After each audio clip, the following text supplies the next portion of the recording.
የገና በዓልን ምክንያት በማድረግ ልዩ የንግድ ምልክት ያገኙት የመንዝ በግና የጅሩ ሰንጋን ጨምሮ እንስሳትና የእንስሳት ተዋጽኦ ምርቶች በስፋት ለገበያ እየቀረቡ ይገኛሉ። የእንስሳት ሀብቱን በማሳደግ የአርሶ አደሩን ተጠቃሚነት ለማረጋገጥ እየሰራ መሆኑን የሰሜን ሸዋ ዞን እንስሳትና አሳ ሀብት ተጠሪ ጽሕፈት ቤት አሳውቋል። ገንዘብ ታደሰ ተጨማሪ አላት።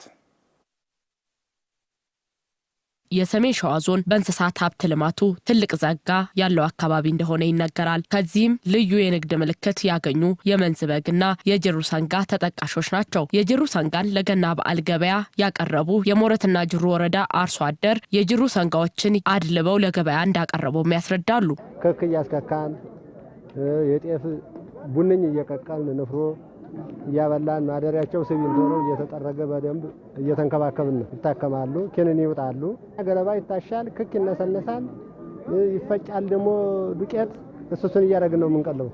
ሞረትና ጅሩ ወረዳ እንስሳትና አሳ ሀብት ልማት ጽሕፈት ቤት ኃላፊ አቶ ስንታየው ከፈለኝ የሚደልቡ እንስሳት የስጋ ምርታቸው እንዲጨምር ድጋፍና ክትትል እያደረጉ እንደሚገኙ ገልጸው ሰንጋዎችን፣ በጎችንና ፍየሎችን ለገበያ ማቅረባቸውንም ነው የተናገሩት። አሁን ባለው ተጨባጭ ሁኔታ አርሶ አደራችን በተለይም በአመት 2 ጊዜና ከዛ በላይ ድልብ በማድረግ ከድሉ የተሻለ ተጠቃሚ የሆነ የመጣበት አግባብ እንዳለ መግለጽ ፈልገው ከአንድ ከብት 135 ኪሎ ግራም የተጣራ ምርት ለማግኘት እየሰራ ነው።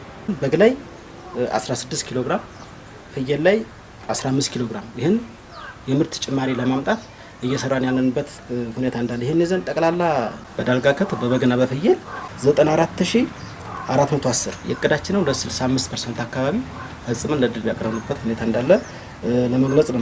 በበጀት ዓመቱ በዳልጋ ከብት ድልብ 1.5 ሚሊዮን መድለቡን የተናገሩት የዞኑ እንስሳትና አሳ ሀብት ልማት ተጠሪ ጽሕፈት ቤት ኃላፊ አቶ ወርቅነህ ዳምጠው ናቸው። የንግድ መለያ የተሰጣቸው ጸጋዎች የሚገኙበት ነው። አንደኛው የጅሩ ሰንጋ ነው። ሁለተኛው የመንዝ በግ ነው። በሶስተኛ ደረጃ የአንጎላ ጠራ ወተት ነው። እነዚህ የራሳቸው የንግድ መለያ የተሰጣቸው ጥራትና ደረጃቸው ተለይቶ እውቅና የተሰጣቸው ናቸው። በዞን ደረጃ ወደ 2.5 ሚሊዮን በዘንድሮ ድልብ እናካሄዳለን ብለን አቅደን ነበር። እስካሁን ድረስ በዚህ 1.5 ሚሊዮን ድልብ ተካሂዷል። በዳልጋ ከብት ድልብ ማለት ነው። ከዚህ ላይ 80% የሚሆነው ለገና በዓል ይቀርባል። ከዛ ውጪ የመንዝ በግ ላይ ነው። የመንዝ በግ ላይ ወደ ግማሽ ሚሊዮን የሚሆን ድልብ ይካሄዳል ብለን አቅደናል። አሁን ላይ 225,000 ለበዓሉን ታሳቢ አድርጎ የሚቀርብ ድልብ ተዘጋጅቷል። የበግ ድልብ ማለት ነው። የመንዝ በግን ብቻ ታሳቢ ያደረገ ድልብ ማለት ነው። የእንስሳት ምርታማነትን ለማሳደግ እየሰሩ እንደሚገኙ የገለጹት ኃላፊው የገበያ ትስስር እንዲያገኙ ከሚመለከታቸው አጋር አካላት ጋር እየሰሩ እንደሚገኙም ነው የገለጹልን። በቴክኖሎጂ በአሰራር በተሻሻለ ዝርያ ምርታማነትን ከፍ ማድረግ ጤናውን በመጠበቅ ስራዎች እየሰራን ያለንበት ሂደት አለ።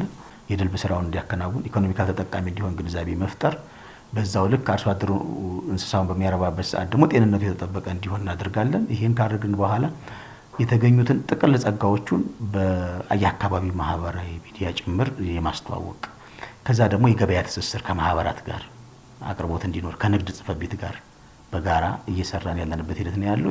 አሁን ለምሳሌ የመንዝ በግ ላይ አዲስ አበባ ራሱን የቻለ የመሸጫ ቦታ እንዲያገኝ ማድረግ የመንዝ በግ በስጋ ጣዕምናው ልዩ የሆነ ነው። በመጠኑም ቢሆን ልዩ የሆነ ነው። ራሳቸው በቁመናቸው ይለያሉ።